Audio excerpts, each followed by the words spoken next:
नमस्कार मित्रों, आइए आप सभी लोगों का पुनः इस YouTube चैनल पर हार्दिक स्वागत अभिनंदन। जैसा कि अभी तक हम लोग पढ़ रहे थे, वर्ण के बारे में पढ़ रहे थे। वर्ण किसे कहते हैं, वर्ण कितने प्रकार के होते हैं, स्वर कौन से हैं, व्यंजन कौन से हैं, अर्थात इन सभी वर्ण का एक उच्चारण स्थान होता है। अर्थात जो वर्ण हैं, सारे जो स्वर हैं, सारे जो व्यंजन हैं, उन सभी जो जहाँ से उच्चरित होते हैं वही उसका नामकरण हो जाता है कि अर्थात उसके उस वर्ण का उच्चारण स्थान वही कहलाता है। तो यहाँ से प्रश्न अक्सर पूछे जाते हैं। उच्चारण स्थान से प्रश्न किसी भी प्रतियोगी परीक्षा, जो कोई भी प्रतियोगी परीक्षा हो, उस प्रतियोगी परीक्षा में आपका उच्चारण स्थान से 1 से 2 से 4 नंबर, 2 या 3 नंबर का प्रश्न जरूर आता है। आइए देखते हैं कि प्रत्येक स्वर, प्रत्येक व्यंजन जो है अर्थात वर्ण जो है उनका उच्चारण क्या है, उसके बारे में आप सभी लोगों से हम चर्चा करने जा रहे हैं। तो बहुत सरल है, आसानी से, बहुत सरलता से आप इसको समझ सकते हैं। तो एक सूत्र भी है, अगर इस सूत्र को याद कर ले रहे हैं तो भी आसानी से आप समझ लेंगे, और नए सूत्र याद कर रहे हैं तो इस वीडियो को आप बार बार देखते रहिए, आपको याद हो जाएगा कि किस वर्ण का क्या उच्चारण स्थान है।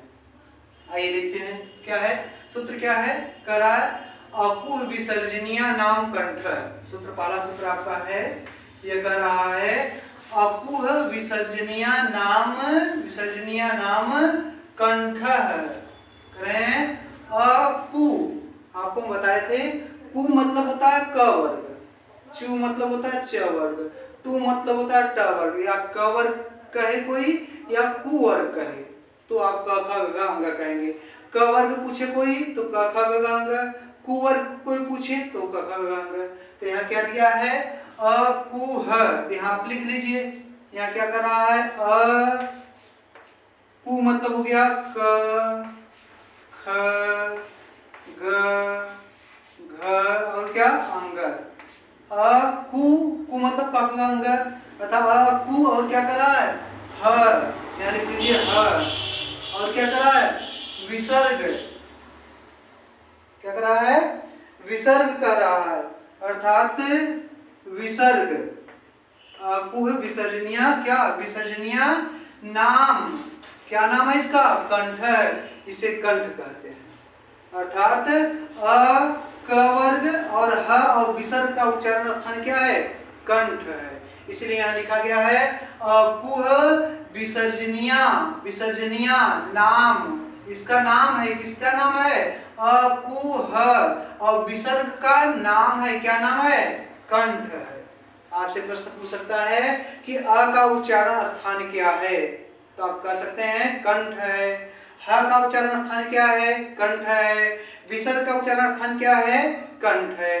कैसे कंठ है, जिसे आप उच्चारित करिए, उच्चारण करिए, अ क ख ग घ अंग, अर्थात आपका जो जीवा जो है, जो कंठ है, अर्थात जीवा का जो मूल है, अर्थात जो जहां समय जीवा नीचे की तरफ मुड़ती है, वह आपका तालु से जाकर ऊपर, अर्थात उसके मूल से क्या करे, कंठ से क्या करे, टकरा रहे। देखिए क ख, अर्थात कर रहे हैं हमारा क्या नाम है, जाकर वह तालु से टकरा, कंठ से टकरा रहा है, इसलिए अ क ख ग घ अंग और ह और विसर्ग का स्थान क्या, नाम क्या दे दिया गया है, कंठ कर दिया गया है।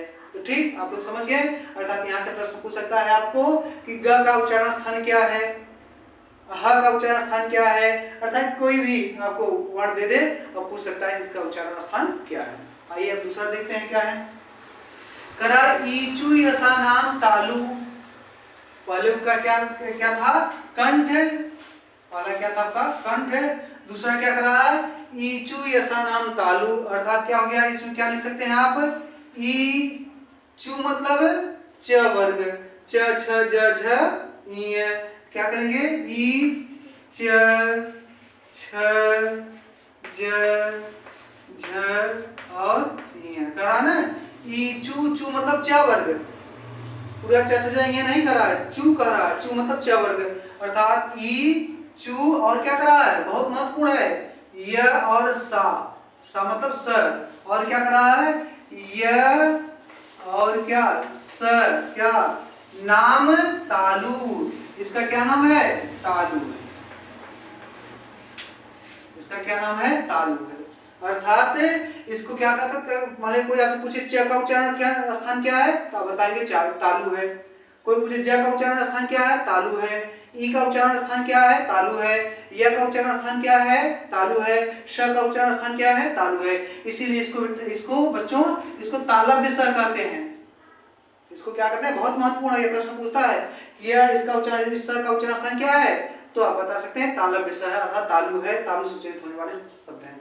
ठीक है, अगली चलते हैं, क्या है, ऋतु रसाणाम मूर्धा, क्या कर रहा है, री टू मतलब ट वर्ग, ट मतलब ट, ठ, ड, ढ, अड़, और क्या करा, र और स, मूर्धा स, और क्या र, और क्या श, क्या करा, नाम क्या है, मूर्धा। इसका नाम क्या दे दिया गया है, मूर्धा ना। ठीक है, एक बार पुनः आपको इचु ऐसा नाम बता दें, क्योंकि अब क्या कर रहा था, इचु ऐसा नाम क्या कर रहा था, तालु कर रहा था। तालु समझते हैं, अच्छा तालु मतलब ऊपर जो बजता है, ये इसको तालु कहते हैं।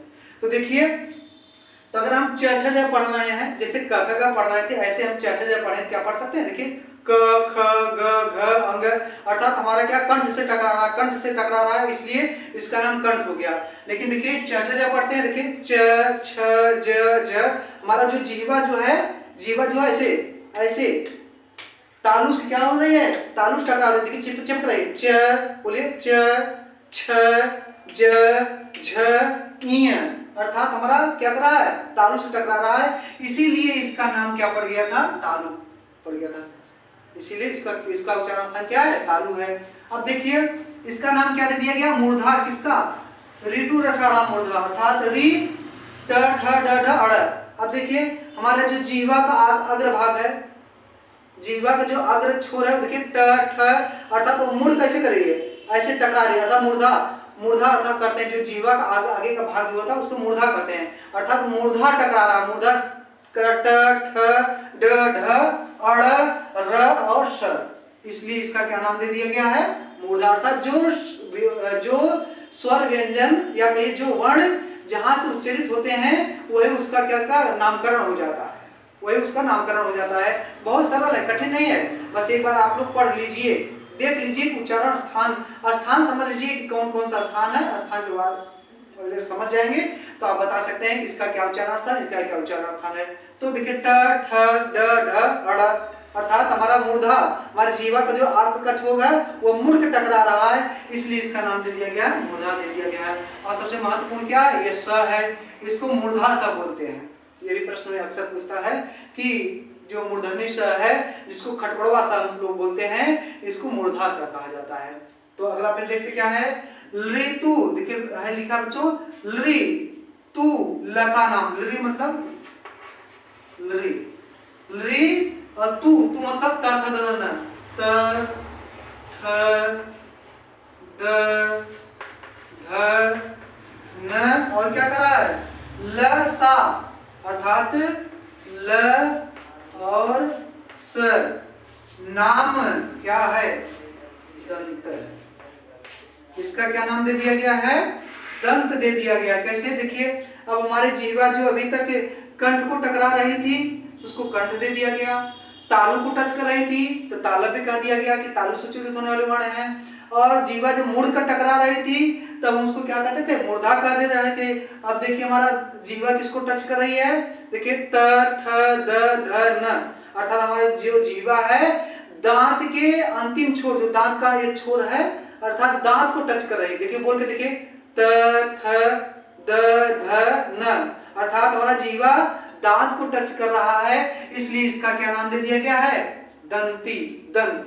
दंत से उच्चारित होने वाले वर्ण कौन से हैं, त थ, देखिए त थ द, जीवा को मोड़ करिए, जीवा मोड़िए, मोड़ करिए, नहीं हो पा रहा है, तो अर्थात जिसको हमारी जीवा टच कर रही है वही उसका उच्चारण स्थान हो जा रहा है, अर्थात है त थ द ध न, इसलिए इसका क्या नाम दे दिया गया है, दंती, दंत से उच्चारित होने वाले क्या है वर्ण। और सबसे महत्वपूर्ण क्या है, ये स, इसको जो सीता वाला स कहते थे, अर्थात यह क्या नाम है, इसको दंती स कहते हैं। ये आपका दंती सा हो गया, ये आपका मूर्धाशा हो गया, ये आपका तालव्य स्वर हो गया। ये बहुत महत्वपूर्ण है क्योंकि यह प्रश्न अक्सर पूछ देता है। फिर क्या आपका है उपू उपद्यमनिया नाम ओष्ठः। क्या कर रहा है पू मतलब प फ ब भ म, और क्या करा है करा उपद्यमनिया नाम। अब बताते हैं आपको उपद्यमनिया नाम क्या कहते हैं। क्या नाम दिया गया इसका ओष्ठ, इसे कहते हैं ओष्ठ कहते हैं, अर्थात ओष्ठ से उच्चारित होने वाले वर्ण। आप बोलिए, अब आप कहेंगे कैसे, देखिए बोलिए प फ ब भ म। आपका देखिए ओठ जो है आपस में टच कर रहा है, बिना टच किए बोल सकते हैं आप, बोलिए बिना टच किए हुए प फ ब को बिना टच किए बोलिए, नहीं हो पाएगा। कैसे, देखिए प फ ब भ म, अर्थात हमारा दोनों ओठ क्या कर रहा है आपस में, क्या कर रहा है टकरा रहा है, आपस में टकरा रहा है, इसीलिए इसका नाम क्या दे दिया गया है ओष्ठ, ओष्ठ से उच्चारित होने वाले वर्ण।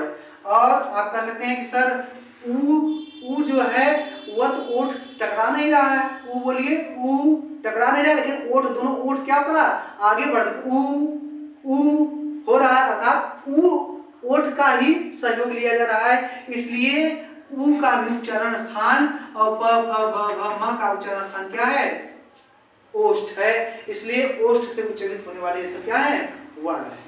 ठीक, अब आइए एक और महत्वपूर्ण है, क्या है हाँ कह रहे हैं उपद्यमनिया नाम, अर्थात प और फ के जो आगे रहता है बीच में रहता है उसको उपद्यमनिया नाम कहते हैं। इसको क्या कहते हैं उपद्यमनिया नाम कहते हैं। किसको कहते हैं जो प और फ के बीच में रहता है, प और फ के बीच में क्या रहता है आधा चांद की तरह ऐसे बना रहता है, ऐसा बना रहता है, उसको उपद्यमनिया नाम कहते हैं। ठीक है, तो और आगे क्या है आपका है, अगला है यम गणना नाम नासिका च, अर्थात पंचाक्षर इसे करते हैं। क्या क्या है य म अंग ड़ न, इसका क्या नाम है नासिका। नासिका क्या है य म बोलिए म, अर्थात म बोल रहे हैं आप तो म कहां से निकला नासिका से निकला, अंग अंग